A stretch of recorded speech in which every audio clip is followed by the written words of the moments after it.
Assalamualaikum warahmatullahi wabarakatuh.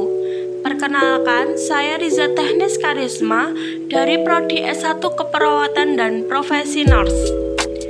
Di sini saya akan membahas tentang mikologi, virologi, dan bakteriologi. Yang pertama ada mikologi. Mikologi adalah cabang ilmu pengetahuan yang mempelajari tentang jamur atau fungi. Mikologi berasal dari kata mycos, yaitu suatu kelompok mushroom atau jamur mikro, dan dari kata logos yang berarti ilmu. Jamur memiliki ciri-ciri yang pertama, organisme berbentuk talus, kemudian tidak memiliki zat hijau daun, dan memiliki inti sejati atau eukariot.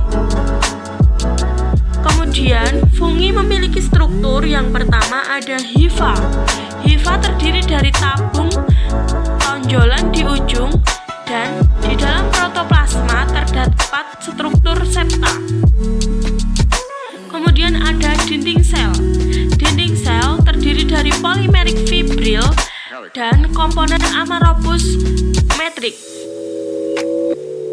Kemudian ada septa. Septa yaitu sebagai struktur pendukung. Yang kedua saya akan membahas tentang virologi. Virologi adalah cabang biologi yang mempelajari tentang makhluk suborganisme, terutama virus.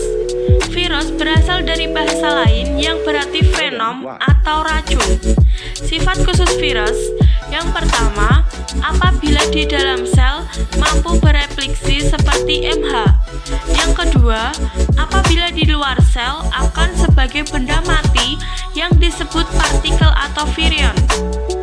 Karakteristik virus yang pertama, memiliki sifat yang mirip dengan parasit obligat, yaitu hanya hidup dan berkembang biak di sel hidup. Yang kedua, ada virus hanya membutuhkan asam nukleat untuk bereproduksi.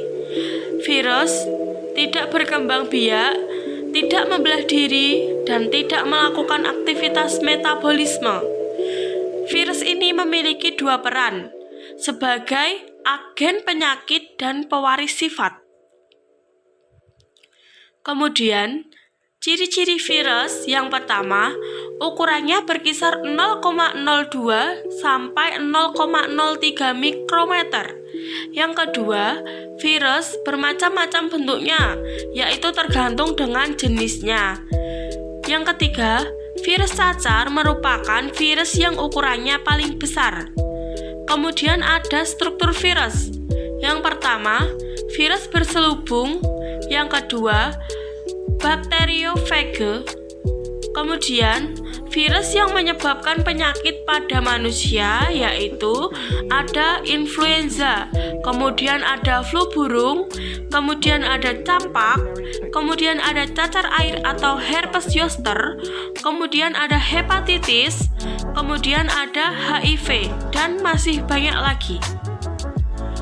Yang ketiga, saya akan membahas tentang bakteriologi. Bakteri sebagai mikroorganisme memiliki kemampuan adaptasi hidup berbagai habitat, berkembang biak menggunakan cara membelah diri, dan bersifat parasit. Ciri-ciri bakteri ialah yang pertama, organisme uniseluler, yang kedua, prokariot, yang ketiga, tidak memiliki klorofil, yang keempat, memiliki bentuk beraneka ragam, yang kelima, hidup bebas atau parasit. Kemudian ada struktur sel bakteri. Yang pertama, dinding sel, yang kedua, membran plasma, yang ketiga, sitoplasma, yang keempat, ribosom, yang kelima, granula penyimpanan. Bakteri memiliki dua jenis, yaitu ada bakteri patogen dan non-patogen. Bakteri patogen ialah bakteri yang menimbulkan berbagai penyakit, sedangkan bakteri non-patogen ialah bakteri yang membantu membentuk antibodi. Apabila ada salah kata dan kurang lebihnya, saya memohon maaf. Sekian dan terima kasih. Wassalamualaikum warahmatullahi wabarakatuh.